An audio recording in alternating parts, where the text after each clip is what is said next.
സാറിനോട് ഞാനൊരു കാര്യം പറയട്ടെ. പറയൂ പ്രിയൻ.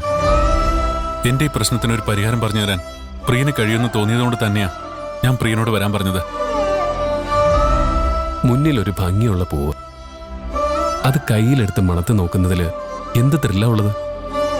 നമ്മളത് എടുക്കാൻ പോകുമ്പോ വലിയൊരു കാറ്റ് വീശണം. കാറ്റിൽ ആ പൂവ് നീങ്ങി നീങ്ങി പോണം. എന്നിട്ടും കഷ്ടപ്പെട്ട് നമ്മളത് എടുക്കാൻ നോക്കുമ്പോ കയ്യിലൊരു മുള്ളു കൊള്ളണം, ചോര പൊടിയണം. എന്നിട്ടും പിന്തിരിയാതെ നമ്മൾ ആ പൂവ് കയ്യിലെടുക്കുക തന്നെ വേണം. പ്രണയത്തിന്റെ കാര്യവും അതുപോലെയാണ് സർ.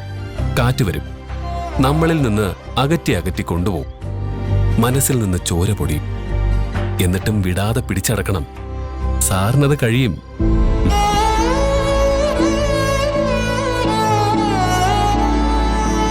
പിന്നെ ഒരു കാര്യം കൂടി, സാറ് പറഞ്ഞില്ലേ അവള് സാറിൽ നിന്ന് അകന്നകന്ന് പോവുകയാണെന്ന്. കൈലാഷ് സാറിൽ നിന്ന് അകന്നു പോവാൻ ഒരു പെൺകുട്ടിക്കും കഴിയില്ല. അവള് സാറിന്റെ അടുത്തേക്ക് വരും, ഒരു സോറി പറഞ്ഞുകൊണ്ട്. ഉറപ്പായിട്ടും അവള് വരും, സാറ് നോക്കിക്കും. കൈലാഷ് സാറിന്റെ മനസ്സിൽ കയറി പറ്റിയെങ്കിൽ അവളൊരു സാധാരണ പെൺകുട്ടി ആയിരിക്കില്ല. അതാരാണെന്നറിയാൻ എനിക്ക് നല്ല ക്യൂരിയോസിറ്റി ഉണ്ട്. അവൾ ആരാണെന്ന് പ്രിയനോട് എനിക്ക് പറയാൻ ഒരു മടിയുമില്ല. പ്രിയനെ അറിയാവുന്ന കുട്ടി തന്നെയാ.